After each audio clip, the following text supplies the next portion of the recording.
Hey, what's up? I need DC Reviews. This is me, the DC Guy01, and welcome to this week's WWE 2K19 MyPlayer walkthrough. Well, it finally happened. I have officially lost the DC Guy01 channel. The deadline to renew my account was November 1st, which was yesterday. It's November 2nd. So, if I didn't meet that deadline, all data connected to that account would be deleted. So, yeah, the channel's gone. The main channel's gone. So that sucks. I'm considering remaking that channel and try to get some of the videos back up, but I don't know, because I do have a lot of the videos still saved. So I might just put back up some of the milestone videos and stuff like that. But yeah, it sucks. But we'll see.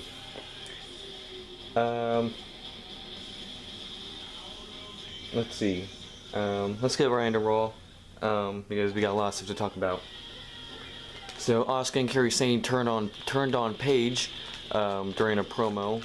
Asuka spit that green mist in Paige's face.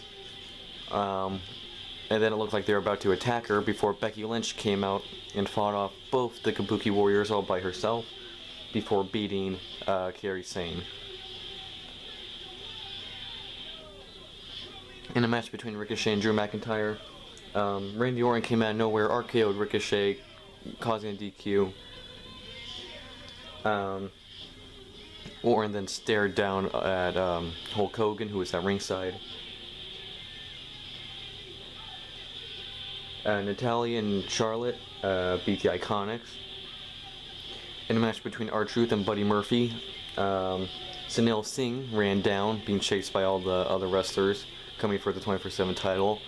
Truth got distracted, which aided Buddy Murphy to beat him.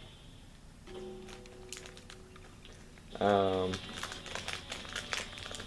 eating M&M's, by the way. The Viking Raiders beat two local wrestlers. In a match between Andrade Cien Almas and Sin Cara, Zelina Vega and Carolina started fighting outside, which distracted Sin Cara, which allowed Almas to pick up the win. In a false count anywhere match between Seth Rollins and Eric Rowan, they went backstage and Seth was able to pin Eric Rowan with a forklift, kind of recreating that whole Rock vs. Mankind false count anywhere match.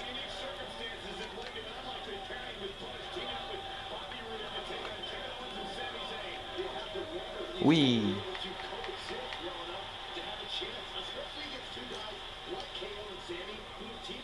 Ooh.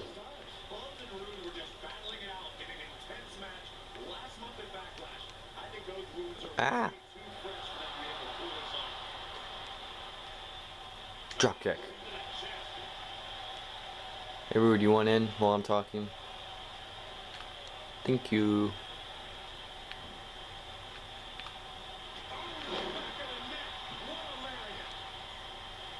Alright, I'm gonna let Rude do some stuff while I talk.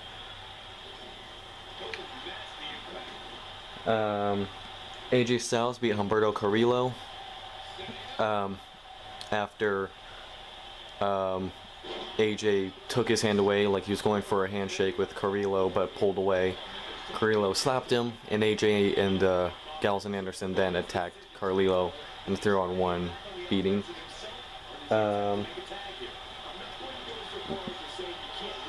But then the Street Profits came in order to save Carrillo and fought off the OC.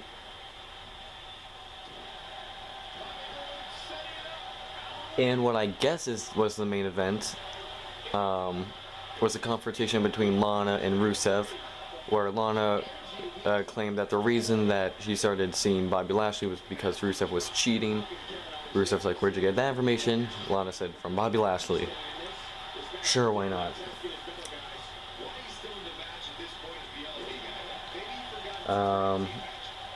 And then Bobby Lashley then came down Rusev and Lashley got into a brawl, but after a distraction by Lana, who tried to beat up Rusev with a kendo stick, which did not work out well, Lashley took Rusev down with a series of low blows. So, yeah. Alright, Crown Jewel. Mansoor beat Cesaro, which a lot of people were upset about, because he said, really, you're making Cesaro a jobber? And it's like, but you knew Mansoor was going to win. And as soon as they announced that match, they're going to give the guy the hometown victory, or home country victory, I guess. During the 20-man battle royale to determine AJ Styles' competitor or challenger for the U.S. title. Come on, Rude. Oh, man. Archie pinned Sunil during that battle royale, but was then pinned by Samir later that night backstage. Speaking of that battle royale, Humberto Carrillo won, meaning that he would then face AJ for the U.S. title later that night.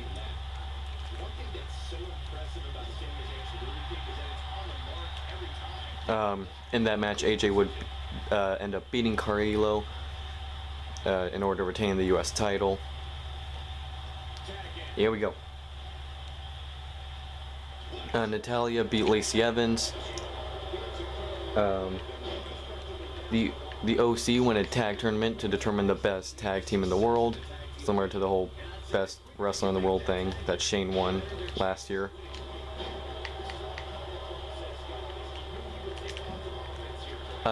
Team Hogan beat Team Flair.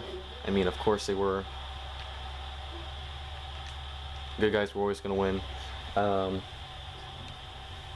Tyson Fury beat Braun Strowman in a, let's be honest, pretty crappy match. Afterwards, Braun beat up Tyson after the bell. Get up here. Okay. I tried to grab him, but... Yeah. Here we go. Spinebuster. Come on. Brock Lesnar beat Cain Velasquez in a 3-minute match, which fans were not happy about. They were like, the two matches that were built up the most, Fury versus Braun, Brock versus Kane. Not only were the matches pretty bad, but the one with Kane and Brock was a really short match. And it's like, really? These were your matches you're building up the most? Well, at least the main event made up for that, which was Seth Rollins versus The Fiend for the Universal title match, which The Fiend ended up winning in order to become new Universal Champion. So The Fiend's Universal Champion, yay! Uh-oh. Wow. Gotcha. Here we go. Okay, guess not. Nope.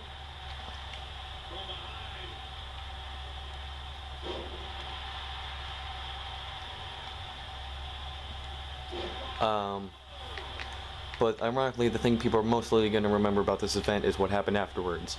So, shortly after the event, news broke that most of the roster that traveled to Saudi Arabia for this event will be staying there for another day or so after travel complications came up.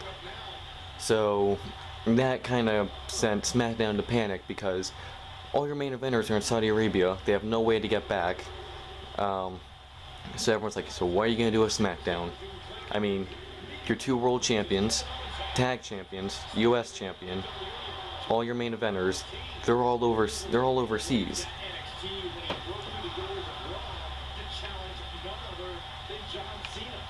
Hey, come here. So yeah, that had everyone talking, so it's like, what are they going to do on SmackDown? Because, I mean, half the roster of the company is not trapped, but stranded in Saudi Arabia with no way to get back. Ooh, neckbreaker. Come on. 1, 2, 3. Yeah, baby. And your winners, Buzz and Bobby. But I will give WWE this. their solution was pretty creative. Well, let's get into SmackDown. The show began with Brock Lesnar and Paul Heyman. The two of them were able to get back. They were like some of the only. They were some of the only people who went to Saudi Arabia. They were able to get back. Supposedly because Brock left as soon as his match was over. He wasn't staying around, so he apparently got on a private plane to leave. But yeah, so the show opened with Brock and Paul announcing that Brock is quitting SmackDown. That didn't take long, and he will be going to Raw. Now, one big problem I have with this, not only that Brock's just leaving SmackDown for no reason, it just seems kind of pointless and stupid, but now Raw's going to have two world champions. The Universal Champion and WWE Champion are going to be on there for the same brand. How's that going to work? What, is The Fiend coming over to SmackDown now? And if so, is the strap going to be changed to blue instead of red? I mean, the Universal title is practically created to be on the Raw brand. I mean, that's the red strap. So are they going to change the strap to blue? Or what? That's my biggest thing about that.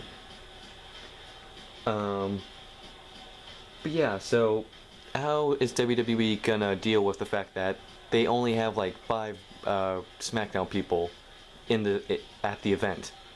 Well, Triple H came out along with the NXT roster and they announced that every match is going to be a SmackDown superstar against an NXT superstar. And the fans went crazy. And yeah, it was nuts. So, let's see. Keith Lee and Matt Riddle attacked Sami Zayn. Bayley did defeat Nikki Cross in order to retain the SmackDown Women's Championship match.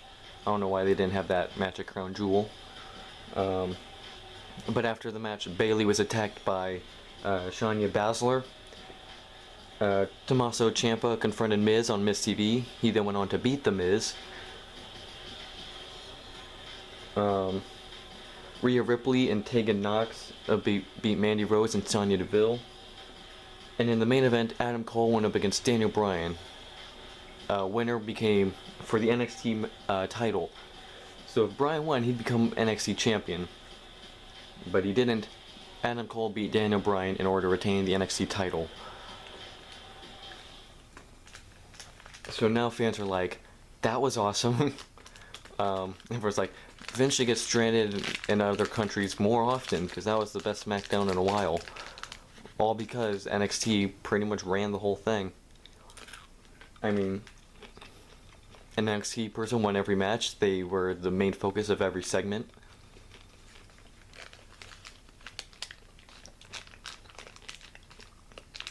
So now fans are wondering, oh. Hi Shane. Why is everyone looking at me? Alright, so we got Sami Zayn in a mask. Okay. So that was it for chapter 4, right? Glorious debut.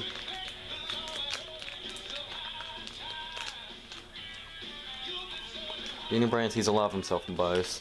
Now even have more common, as the US Championship was also the first title Bryan held in WWE. 20.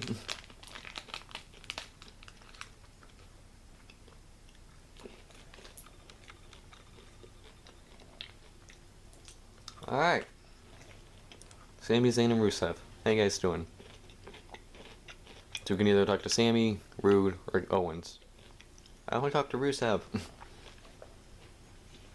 Anyway, I think that's a good place to stop. Look at Rusev. I hope you guys enjoyed. What were your guys' thoughts on the Crown Jewel event? How did you guys like NXT taking over SmackDown? And, yeah. So again, I'm gonna try, to recreate the DC01 channel and get the same icon and, banner and everything. I'm gonna try to recreate it as closely as I can. But yeah, the majority of the videos will be lost. and you know, all the subscribers are going to be lost. And seeing as there's not as many people subscribed to this channel as there was to that channel, I get the feeling that the majority of the people who were subscribed aren't coming back. But yeah, so we'll see how that all works out. Hope you guys enjoyed this video. Make sure to like, comment, and subscribe. Make videos all the time. Stay tuned for Versus. Guy01 signing out. Bye guys.